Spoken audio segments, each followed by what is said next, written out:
జగన్నియామకుడు పరమేశ్వరుడు శ్రీమన్నారాయణుడు ఈనాడు సూర్యప్రభ వాహనం మీద ఊరేగుతున్నాడు.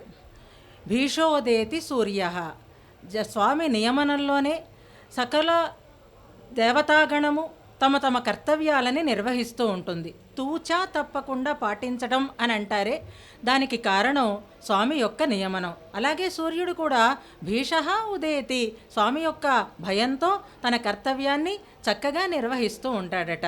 మరి ఈరోజు ఆ పని చేస్తున్నాడా అని సందేహం. ఎందుకంటే సూర్యోదయమైనట్టు జాడ అనిపిస్తోందే కానీ సూర్యుని యొక్క దర్శనం మాత్రం మనకి కలగటం లేదు. మరి ఈ సూర్యభగవానుడు ఈనాడు ఆయన ఆజ్ఞని పాటించటం లేదా అని మాత్రం మనం సందేహించాల్సిన పని లేదు. సూర్యుడు ఈనాడు మన్ను మీద తన కాంతిని ప్రసరింపచేస్తున్నాడేమో. మంటికి మింటికి ఏకమైనటువంటి అందాన్ని చిందించేటటువంటి సహస్ర కాంతులు కలిగించేటటువంటి స్వామి ఈనాడు ఆకాశంలో ఉండాలని అనిపించలేదేమో, భూలోకానికి దిగి వచ్చాడు. భూలోక వైకుంఠంగా భాసిల్లుతూ ఉండేటటువంటి తిరుమల మాడవీధులలో స్వామి యొక్క వాహనంలో తన ప్రకాశాన్ని దర్శింపచేస్తున్నాడు. తానే వాహనమైనాడు, కానీ వాహనంగా మాత్రమే కాకుండా తాను జీవితం కూడా అంకితం చేసి తన తేజస్సును అంతటినీ కూడా ఇందులోనే పొదిపి ఉంచి స్వామిని సందర్శించి ఆనందిస్తున్నాడేమో. అందుకే ఇన్ని రోజులు కూడా పైనుంచి కిందకి కాంతిని ప్రసరింపచేశాడు, ఈనాడు కింద నుంచి పైకి కాంతిని ప్రసరింపచేస్తున్నాడేమో అన్నట్లుగా కాంతి పుంజమైనటువంటి ఆ సూర్యభగవానుడికి కాంతి అన్నిటా ప్రసరిస్తుంది. దానికి భగవద్ అనుగ్రహం మలయప్ప స్వామి యొక్క ఆ సహకారం ఉంటే ఇక దాని గురించి ఆలోచించాల్సినటువంటి అవసరమే లేదు. అంతేకాదట, సోయం భక్తజనావనాయ భగవన్ యాత్రోత్సవం సేవతే. ఈ బ్రహ్మోత్సవాలకి పరమార్థం ఏది అంటే భక్తజన సంరక్షణం. అందుకే ఆయన ఈ ఉత్సవాన్ని చేయించుకుంటున్నాడు. బ్రహ్మగారి యొక్క ప్రార్థనని మన్నించాడు. బ్రహ్మగారు ఉత్సవ క్రమాన్ని చక్కగా రూపకల్పన చేసి ఉంచారు. భటులకందరికీ కూడా కొన్ని కొన్ని కర్తవ్యాలని నిర్దేశించారు. ఆ భటులందరూ కూడా ఇలాగే అందరూ నడవాలి అని వారికి వారి కర్తవ్యాన్ని నిర్దేశిస్తారు ఇస్తున్నారట. అందులో విఐపీలు కూడా వారి ఆజ్ఞని పాటించాల్సిందే. అష్టదిక్పాలకులు వచ్చారు. అందుకే సూర్యభగవానుడికి కూడా రావాలనిపించింది కిందకి. అష్టదిక్పాలకులలో నేను లేను, అయినా స్వామి సేవ నేను మానుకుంటానా అని తరలి వచ్చాడు. వాహనంగా తాను అందులో నివసించి వాహనంగా స్వామికి మారి కాంతిని ప్రసరింపచేస్తున్నాడు. ఇప్పుడు ఈ సూర్యప్రభ వాహనం మీద ముందుకి సాగుతూ ఉండేటటువంటి స్వామి యొక్క ఆ వేగంలో అందరూ తడబడుతున్నారట. అందరినీ క్రమబద్ధీకరిస్తున్నారట.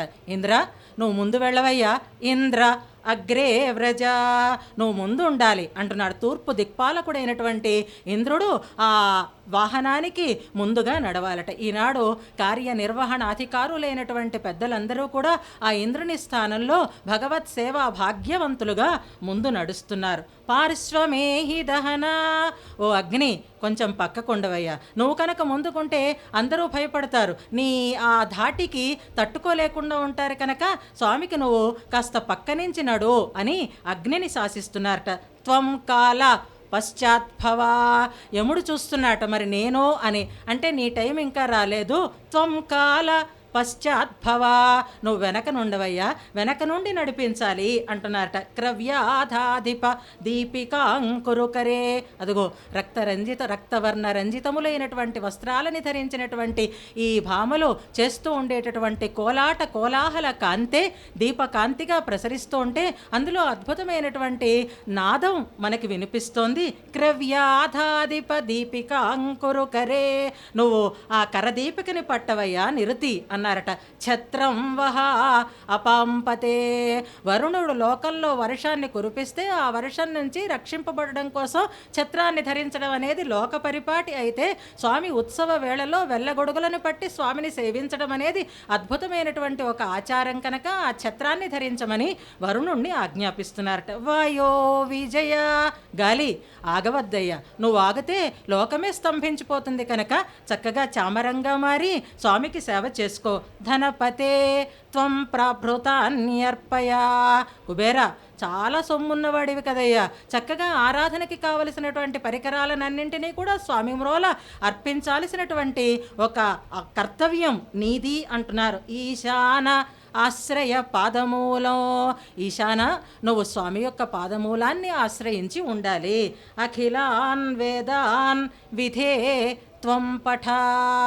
విధి, బ్రహ్మగారికి కూడా ఒక పనిని అప్పచెప్పారట. ఉత్సవాన్ని చేయిస్తున్నవాడే ఆయన అయితే ఆ బ్రహ్మగారు కూడా ఈ ఉత్సవ వేళలో ఏం చెయ్యాలిట అంటే 4 ముఖాలతోటి వేదాన్ని పఠించాలట. అందుకే స్వామి ఈ వాహన సేవలలో ముందుగా దివ్య ప్రబంధం సాగుతుంది, వెనకన సంస్కృత వేదం మ్రోగుతుంది అని అంటారు. చతుర్ముఖుడు తన 4 ముఖాలతో వేద నాదాన్ని కావిస్తూ ఉంటే ఆ జీయరుల యొక్క ఆధ్యక్ష సకల భాగవతగణం కూడా ద్రవిడ వేదాన్ని పఠిస్తూ ముందుకి సాగుతోంది బ్రహ్మ రూపంగా.